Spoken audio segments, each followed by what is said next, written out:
Perfecto. Muchas gracias y bueno, muchas gracias por la invitación del Banco Interamericano del Desarrollo para esta presentación y también mi agradecimiento a los colegas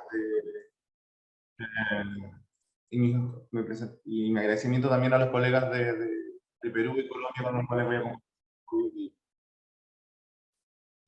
A ver, voy a compartir, tengo preparada una presentación que voy a compartir en estos momentos. No, esto. Un segundo. ¿Están viendo la presentación bien? Sí, se ve. Ya, perfecto. Voy a Se ve muy bien. Perfecto. Ya, perfecto. Modo de exposición. Bueno, perfecto. Los contenidos de la presentación que preparé para este webinar cuenta de 3 partes. Primero, un breve situación de contexto de lo que ha sido el proceso de descentralización en Chile, pero partiendo de lo que un modelo de desconcentración bajo el cual estaba subdividido, estaba estructurado, también la administración pública, como también como un punto de partida que está en discusión en Chile respecto para el punto de partida de descentralización. Bueno, tenemos un modelo de concentración que vamos a ir viendo como punto de partida, al menos para esta presentación. El segundo paso tiene que ver con lo que es la aceleración del proceso de descentralización en el cual se inicia a partir de este año con ciertas características de un escenario particular que tenemos, como el ingreso de un nuevo gobierno, entre otros, y también una tercera parte, abordar algunos aspectos de la agenda de gobierno respecto a lo que es la descentralización fiscal, instalándolo como uno de los grandes desafíos pendientes que tiene el proceso de descentralización en Chile. ¿Ya? Le señalaba que uno de los aspectos importantes de contextualizar la situación en Chile tiene que ver con la transición desde lo que es un modelo de desconcentración hacia un proceso de descentralización regional que se ha generado en digamos, las últimas décadas en el país. Básicamente, previo incluso a lo que es la Constitución de 1980, en el periodo de dictadura, el modelo base de lo que es la organización, la estructura de la política administrativa del país, especialmente del Estado, era en base a un modelo desconcertado en torno a una autoridad regional designada por el Ejecutivo y también oficinas regionales, ministeriales y servicios públicos que dependían directamente de los ministerios centralizados. Con el retorno a la democracia se abre la constitución de un espacio en torno a lo que se llama un gobierno regional, con el complemento y con la surgencia de lo que es consejo regional, que se suma a lo que es el intendente regional. No obstante, la estructura base sigue siendo en torno a un funcionamiento desconcentrado, altamente centralizado, desconcentrado en el nivel central. Y si bien esto está en discusión también con distintas perspectivas digamos, de especialistas en el tema, podríamos decir que el primer paso descentralizador, al menos en mi visión, parte del 2005 con la que es la elección popular directa de los consejeros regionales, que parte de lo que es la reforma constitucional del 2000, que entra en vigencia en 2009, y la elección directa de los consejeros regionales del 2013. Además de esto, se va generando una serie de leyes que van fortaleciendo paso a paso la capacidad de lo que es el gobierno regional respecto a transferencias de competencias en cuanto a planificación y ordenamiento territorial e incidencias en lo que es el proceso de coordinación, lo que es la inversión regional, aún fuertemente dependiente de lo que es el nivel central, pero ya avanzando ciertas competencias a nivel regional, lo que empieza ya a dar apertura en términos políticos y decisionales también a nivel regional. Y por último, el punto clave, el punto de inflexión, creo que son con las leyes, la reforma constitucional de 2017 y las 2 leyes posteriores del 2018 que dan pie a lo que es la elección popular de la autoridad regional, es decir, se elimina la figura del intendente y entra lo que es el gobernador regional, y también se habilita lo que es un proceso de un procedimiento y tal normado de transferencia de competencia con 2 periodos, uno de transición del 2018 al 22 y uno en régimen del 2022 en adelante, que ya se establece una clara diferenciación respecto a lo que es una línea de descentralización política y administrativa para el país, ¿ya? Acá hay un resumen, bien resumido la estructura actual del país en torno a lo que nos ha llevado este proceso de concentración y a reciente descentralización en el país, donde pueden notar en el nivel regional, tenemos 16 regiones con sus respectivos gobiernos regionales, y la autoría máxima del gobernador regional, consejo regional, con el consejo regional, pero que conviven a nivel regional con una autoridad actual que es la delegación presidencial regional, que tiene a cargo coordinar aún los servicios públicos desconcentrados que dependen directamente de los ministerios, ¿ya? Tenemos un nivel provincial, en el cual depende nuevamente también directo de lo que es la delegación presidencial, y un nivel comunal en el cual están los municipios que tienen características autónomas, esto ya de cierta autonomía que ya vienen dados por lo que es la constitución del 80. Les mencionaba también de que con la reforma del año 2017-2018 se habilita lo que es un proceso, se inicia un proceso de transferencia de competencias que tuvo un periodo transitorio, ya en el cual se decidieron 15 competencias piloto, por así decirlo, a transferir del Estado central a las regiones, en distintas áreas relacionadas principalmente con el desarrollo productivo y con lo que es el ordenamiento territorial, y también de lo que es el desarrollo social. Sin embargo, al día de hoy, ya concluido esta transferencia de estas 15 competencias, hay una evaluación un tanto crítica respecto de parte de los gobiernos regionales de lo que fue este proceso, dado su unilateralidad por parte del nivel central, es decir, careció de diálogo con los gobiernos regionales, no se incluyeron recursos ni personal cuando correspondía, es decir, no hubo recursos que acompañaron esta transferencia de competencias y tampoco dotación de profesionales al respecto. Y también se cuestiona un tanto lo que es qué es lo que permite, qué es lo que habilita, qué herramientas contaría en torno al desarrollo regional estas competencias. Entonces, ¿cuál es la incidencia en términos de poder concreto? Y eso nos prende también una alerta respecto de cómo se estaba incluso un proceso de descentralización incipiente en el país reciente, se estaba dando con una tensión aún vigente entre lo que es la inercia misma del Estado regional, desde la disposición política del gobierno anterior respecto a darle más fuerza a este proceso, pero también cierta inercia, como señalaba, del Estado central a poder ayudar a este proceso de transferencia de competencia. Otro elemento también que se criticaba respecto a lo que es a las herramientas que habiliten y que incidan al desarrollo regional, tiene que ver con un elemento clave, que esto es extensivo también en América Latina, pero particularmente en Chile, con datos en que la gran pregunta de la descentralización es que esta sea entendida más bien no como un proceso puro, un proceso como cuya finalidad sea la descentralización, sino más bien estamos hablando que esta es una herramienta que te permite incidir en las condiciones de desarrollo del país, y ahí hay una demanda vigente que se ha ido, que se mantiene intacta aún con estos avances que se fueron dando desde las regiones, como también de ciertos movimientos sociales que fueron y expresaron también sus inquietudes al respecto. Y una muestra de ello tiene que ver, por ejemplo, con la cantidad de un indicador que tenemos acá en la subdera respecto a las localidades aisladas por región. Aquí pueden ver que las zonas extremas, zonas de las cuales estas son Magallanes y Aysén en el sur, como también Antofagasta, Tarapacá, Arica y Parinacota en el norte del país, y el alto porcentaje de localidades aisladas en estas regiones, y algunas que son la parte ya zona central, como podríamos decir en la región de Coquimbo. E incluso localidades aisladas en regiones que son mineras, reconocidas fuertemente por la producción y con un alto PIB por producción regional, por la actividad minera que es Antofagasta, en las cuales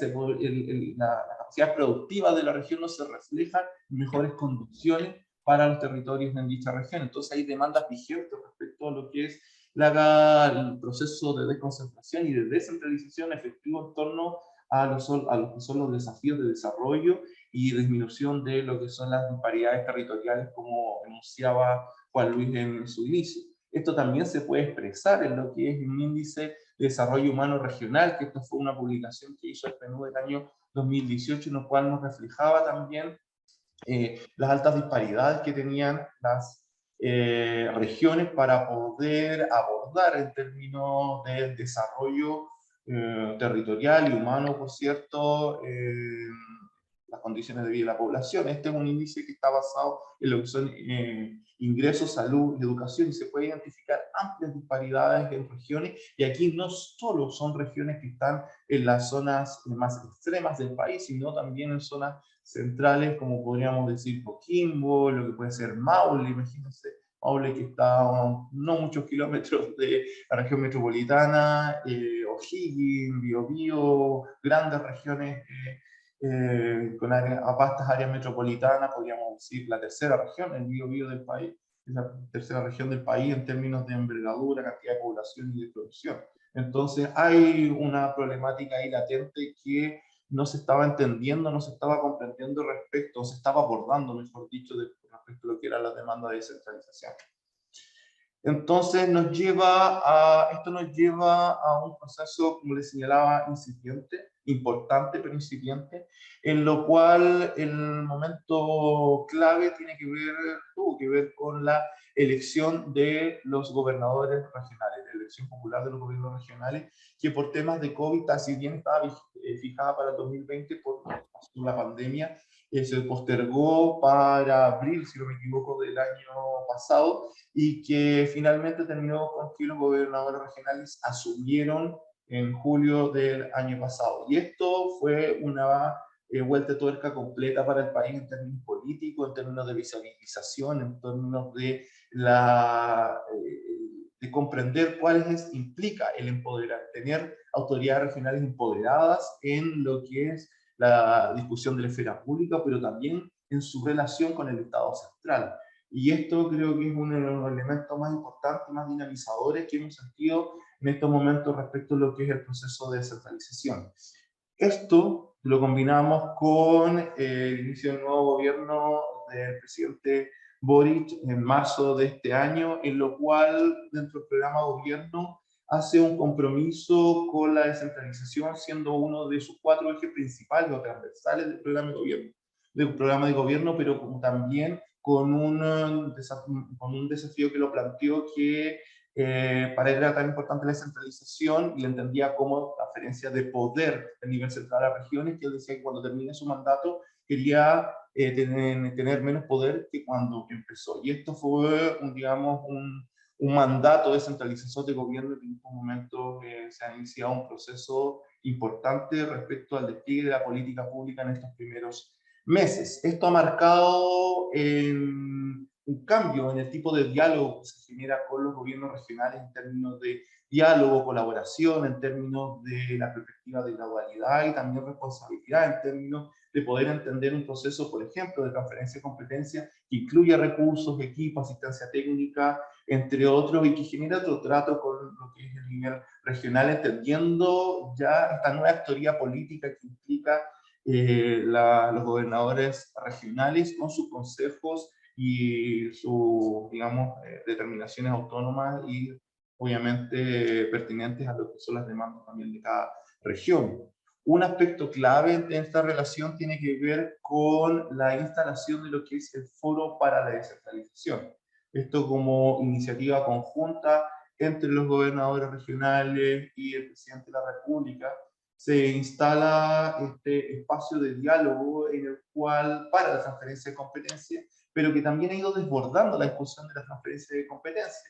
en el cual se da un periodo para poder establecer primero un orden en cuanto a una hoja de ruta de cuáles van a ser las transferencias de competencia a realizar en los periodos en los meses siguientes, los años vigentes, al menos dentro del compromiso de los 4 años de gobierno. Y esto, como les señalaba, involucra también un compromiso compromiso de gobierno también en términos de su ministerio, y aquí se involucra en torno a un comité interministerial de descentralización, el Ministerio de Interior, Hacienda, SUDERE, donde su Secretaría de Desarrollo Regional, y los ministerios sectoriales incumbentes, es decir, los cuales se les va a generar este traspaso de competencias. Es decir, aquí hay un proceso en el cual se pone a disposición un espacio de diálogo que ya ha trascendido más allá de transferencia de competencia, abordando requerimientos de flexibilidad presupuestaria, abordando requerimientos de qué va a pasar con la dotación de profesionales, administrativos y tal, que se acompañarían este proceso de transferencia, que también hay que velar por ello, que también compete respecto a lo que son flexibilidad presupuestaria, creo que ya lo mencionaba, fortalecimiento de lo que es financiamiento de las regiones, entre otros aspectos, ¿ya? Y como les señalaba, dentro de esto... 5 minutos, Guillermo, por favor, muchas gracias. Ok, muchas gracias. Y como les señalaba, se establecieron dentro de este foro etapas de trabajo en torno a lo que es establecer una visión común de trabajo, en lo que es también elaborar una hoja pactada, entendiendo tres ámbitos de lo que es de transferencias competencias: fomento productivo, ordenamiento territorial y desarrollo social, que es algo que en estos momentos está en curso. Ya tuvimos una primera sesión del foro, que era la foto anterior que ustedes veían, y vamos a estar trabajando los siguientes meses para poder tener una hoja de ruta ya en principios de septiembre clara, idealmente, ¿ya? Un aspecto pendiente, como les señalaba, tiene que ver con lo que es la descentralización fiscal, en la cual el proceso inicial que se fue generando no incluyó, si bien se generaron propuestas de leyes de rentas regionales, eran bien acotadas y que no lograron generar los consensos suficientes para poder seguir avanzando. Además, una ley que fue presentada en 2017, el proyecto de ley que fue presentado en 2018, perdón, aún se encuentra en el Senado y está abandonado sin discusión en estos momentos. Un elemento para poder reflejar acá un gráfico respecto a la situación de Chile con el gasto subnacional tiene que ver con lo que es limitado en este momento gasto subnacional, y que así una demanda de los gobiernos regionales poder aumentarlo en este caso, y existen compromisos de gobierno de poder aumentarlo al 40%, tanto sumando lo que es los gobiernos regionales con lo que es municipal, lo que involucra un desafío bien importante en términos de gestión y acuerdos para poder avanzar en esa línea. Y obviamente que esto se refleja no tan solo en comparación a lo que es la situación de países como Argentina, ahora sí, Colombia, Perú, que lo vamos a ver más adelante, sino también como promedio OCDE en el cual Chile forma parte, ¿no? Aquí puse también un desagregado de cuáles son los ingresos principales bajo los cuales se financian los gobiernos regionales, donde el componente de transferencias es bien importante, y especialmente las transferencias que están condicionadas. Ya hay transferencias condicionadas en términos para el desarrollo regional, y que ahí tiene decisiones del gobierno regional poder asignar estas, pero enmarcadas también en lo que es la inversión. Y otras fuertes componentes de transferencias, perdón, de recursos, pero lo que son condicionadas ya altamente en términos de a qué fin estas van a estar generando, y los ingresos propios son bastante limitados, en torno a un 10%. Respecto de ello, es que se ha propuesto dos líneas. Una, lo que tiene que ver con propuestas de reforma en torno a un financiamiento regional, específicamente regionales, que tienen que ver con poder evaluar lo que son los criterios de rediseño de los fondos actualmente de inversión, generación de fondos de equidad y compensación, esto es transferencias de igualación que puedan poder aportar en esta línea, aumento del gasto subnacional, esto articulado con una reforma tributaria, y esto también en paralelo un trabajo fuerte en términos de flexibilidad presupuestaria a fin de hacer una ejecución más eficiente desde los gobiernos regionales, una demanda bien sentida respecto de ello. Esto también en paralelo en torno a lo que son las propuestas de reformas de financiamiento municipal, que aquí se han enfocado principalmente a lo que es un instrumento redistributivo que existe en el Fondo Común Municipal. No obstante, se quiere complementar fortaleciendo lo que son los ingresos propios permanentes, como también una inyección importante de aporte fiscal en torno a nuevos fondos que tengan criterios de equidad, nuevamente el sentido de equidad en torno a autonomía y equidad como sentido eje dentro de los compromisos de gobierno que se han impulsado, y obviamente esto articulado con la reforma tributaria y la ley de renta regionales. Y por último, obviamente no puedo dejar de mencionar un elemento que ha condicionado lo que es el debate actual, que es el escenario de la nueva constitución. Ya está la propuesta de la nueva constitución, elaborado en un proceso constituyente y que plebiscito hasta el 4 de septiembre. Y esto marca un cambio, un nuevo giro respecto a lo que es la estructura del país, donde se propone esta nueva constitución contar con un Estado regional, constituir entidades territoriales autónomas, región autónoma, común autónoma y autonomías territoriales, que tengan capacidades de autonomía financiera y que establecen un periodo de transición hacia un Estado regional. Esto, en el caso, estamos ante dos escenarios, en el caso de aprobarse va a implicar, digamos, un cambio nuevamente y un giro, y esto ya es un cambio de punto de referencia respecto a lo que el proceso de descentralización del país, y en el caso de rechazo está el impulso obviamente descentralizador como demanda de las regiones, como también compromiso del gobierno en torno a las reformas que ya les mencionaba. Eso, estimado, muchas gracias.